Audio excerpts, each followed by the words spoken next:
16वीं शताब्दी के लगभग भील राजाओं ने ही अपनी कुलदेवी के रूप में माँ जालपा देवी की स्थापना की थी। उल्टा साथिया बनाकर मांगी जाती है मन्नत।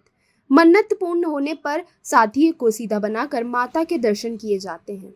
राजगढ़ से 6 किलोमीटर की दूरी पर स्थित सिद्धपीठ माँ जालपा देवी का मंदिर कभी एक पेड़ के नीचे स्थापित था, लेकिन समय के साथ साथ परिवर्तन आता गया और आज एक भव्य मंदिर यहाँ पर बना हुआ है, जिसमें तमाम तरह की सुविधाएं भी हैं। यही कारण है कि न सिर्फ राजगढ़ जिले में बल्कि आसपास के कई जिलों में इस मंदिर से श्रद्धालुओं की आस्था बढ़ती जा रही है।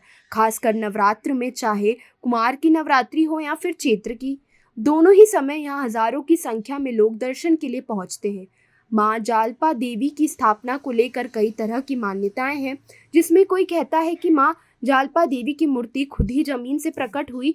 वहीं कुछ लोगों का कहना है कि यहाँ पर भील राजाओं का राज हुआ करता था। उस समय 16वीं शताब्दी के लगभग भील राजाओं ने ही अपनी कुलदेवी के रूप में माँ जालपा देवी की स्थापना की थी, लेकिन समय में परिवर्तन आया और राजगढ़ की रियासत पर उमट और परमार वंश का राज आ गया, जिसके बाद राजगढ़ के राजा भी यहाँ पूजा करने के लिए पहुंचते थे। लेकिन तब तक इतना विस्तार नहीं हुआ था और लगभग 35 साल पहले तक की भी यदि हम बात करें तो यहाँ मंदिर के नाम पर सिर्फ एक चबूतरा था और एक पेड़ के नीचे माँ जालपा देवी विराजमान थी। लेकिन आस्था के इस केंद्र पर जो भी पहुंचता था उसकी मुराद पूरी होती है। एक के बाद एक लोग इस मंदिर से जुड़ते गए।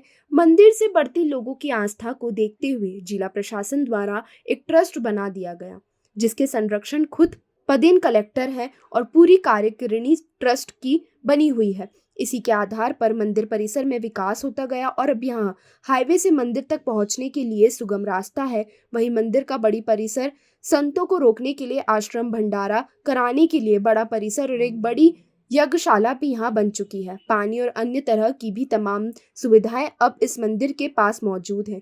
नेताओं और अधिकारियों की देवी इस मंदिर से लोगों की तरह की आस्था जुड़ गई है कि प्रदेश के मुख्यमंत्री शिवराज सिंह चौहान हो या पूर्व मुख्यमंत्री दिग्विजय सिंह और उमा भारती इस मंदिर से लगातार जुड़े हुए हैं और हर साल वो यहाँ किसी न किसी अवसर पर दर्शन करने के लिए पहुँचते रहते हैं।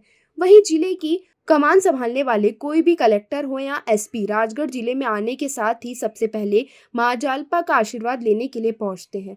आप यदि कच्चे मकान में रह रहे हैं या किराए का कोई मकान है तो यहाँ की मान्यता है कि पहाड़ी पर शुद्ध मन से माँ से प्रार्थना करते हुए एक के ऊपर एक कम से कम 4 पत्थर रखकर माँ जालपा देवी से प्रार्थना करते हुए मुराद मांगी जाती है। यहाँ इस तरह के हजारों पत्थर रखे हुए हैं। यहाँ आने वाले श्रद्धालु बताते हैं पत्थर रखने के बाद ही उनके मकान पूरे हुए।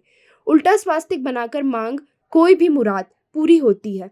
माँ जालपा देवी के मंदिर परिसर में जो कोई भी मुराद मांगता है वह यहाँ उल्टा साथिया बनाकर जाता है।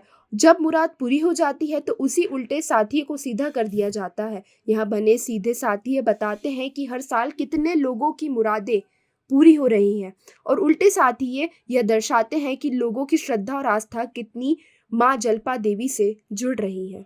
राजगढ़ से संवाददाता लखन गुर्जर की रिपोर्ट।